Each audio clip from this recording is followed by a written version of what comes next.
We are continuing with this last little part of our review, and then you guys will be ready to go for your test on Friday. So in the first part, we talked about adding, we talked about multiplying, and we talked about power to the power, things like that. So the last thing we have here is called dividing. So what we had said, so just a quick little recap here. So what we said when we have negative exponents, what you guys are going to think about is an apartment. So it's like someone that lives in an apartment. So in our apartment here, we have a first floor and we have a second floor. So there are people that live upstairs and there are people that live downstairs. Some people would prefer to live on that second floor. They don't want noise above them. They would rather be safe if there's a flood, things like that. So some people just would prefer to be on the second floor, where others prefer to live in the first floor. You don't have to take the groceries up the stairs. You just pull up and your apartment is right there. So people prefer different floors. So some like first floor, some like second floor. So in this example, we are going to treat our little fraction here like it's a house. So what this is saying is that this guy right here, he doesn't want to live in the second floor. It's negative. It's unhappy up there. It doesn't want to live there. It wants to be on the first floor. And then this one is unhappy on the first floor. That has a negative exponent. He's a negative guy. He doesn't want to live there. So what we need to do is we need to move our negatives to the place where they'll be happy. So if this one is unhappy on that second floor, we're going to move it to the first floor and it will be much happier. If this one is unhappy on the first floor, we move it to the second floor and it will be much happier there. So a negative exponent moves to the other floor. So now it's very easy. It's just our exponent rules. When exponents are stacked, you subtract. 5 minus 2 is 3. So the answer is x raised to the third.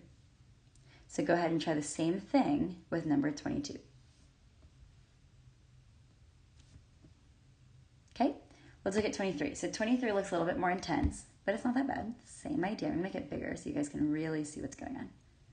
So in number 23, what we do is we find the letters that have negative exponents, call them out. This base of x is a negative exponent. He doesn't want to live on the top floor. This z is a negative exponent. He doesn't want to live there. This x, unhappy, doesn't want to live there. So you just take the letter and the negative exponent and you circle those.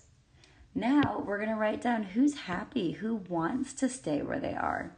The 20 is good, no negative exponent. The 6 is good.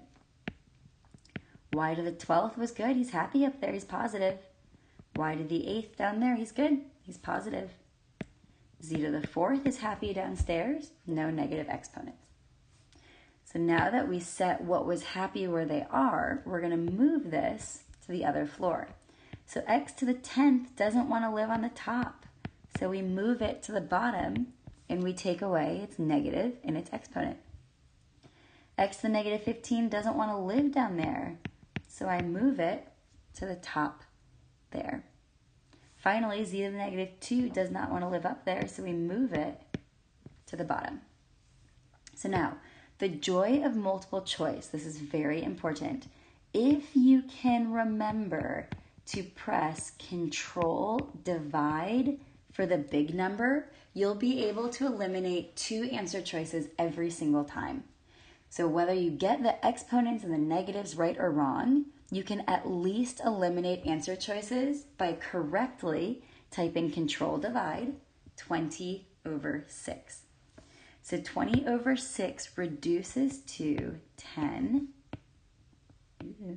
over 3. So now we're going to find our letters and we're going to put them together. These x's are stacked, so we subtract. 15 minus 10 is 5.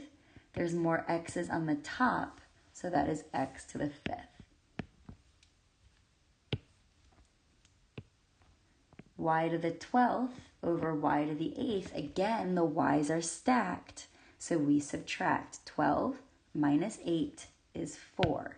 there's more Y's on the top, so I put those 4 Y's on the top. Last but not least, this Z and this Z are on the bottom floor together. So on the bottom, there's a total of 6 Z's. And that is our final answer. So we moved the numbers or the letters that had a negative exponent. Once all of those negatives are gone, then we can clean up. When exponents are stacked, you subtract. When exponents are next to each other, you just count them and you keep them on the floor that they were on. Okay? If you can at least control divide your big number, you'll be able to eliminate at least 2 answer choices. If you can at least do this, 10/3, then you can eliminate answer choices. Okay? Let's do one more together. And then you'll do the last 2 on your own. Then you're good. So 24, easy, just like 23. Go ahead and try number 24 when you're ready. Okay, 25. So 25 is not one that we did in this chapter, but I'm pretty sure you did it in 8th grade. So it's very, very easy. So when you do this, if you are currently enrolled in geometry, then you did either the factor tree or you took out perfect squares. You could do that here as well. But what we're practicing for this one is the testing strategy to be able to match your answer choices. So what I need you to do is take your calculator and you're going to press second square root. So find the square root button and type in the number 20, I think. So find the square root button and type in your calculator the square root of 20. If you do it correctly, you're going to get a decimal that says 4.47, blah, blah, blah, blah, blah. I don't even have to round. I'm just writing the first 3 numbers. So I know that this square root is the same as this decimal. In Algebra 1 for this test, it's okay for you to type it in and see what it is. So now in your calculator, type in 5 square root 2. If you don't know where that button is, raise your hand and your teacher will come show you. 5 square root 2. Enter. When you type that in, you're going to get the number 7.07. That's not a 7. There you go. This does not match this here, which was the original question that it was asking for. This does not match this, so A is not the answer. Try the same with B. Type in 3 square root 7, and you would get 7.93. Again, that does not match your original question, so it's not B. Next, 2 square root of 5 is 4.47. Oh, look. They're the same, so it looks like the answer is going to be C. But let's just check D just in case. 4 square root of 5. Type that in your calculator, and you're going to get 8.9. Nope, doesn't match. So the correct answer here is C. There are 2 of these on your test. These are like free questions for you to get correct. This will help boost your grade. So you're just typing it in and seeing which decimal matches. So do the exact same thing with 26. Type this in, figure that out as a decimal, type in A, B, and C. One of these will match this one's decimal.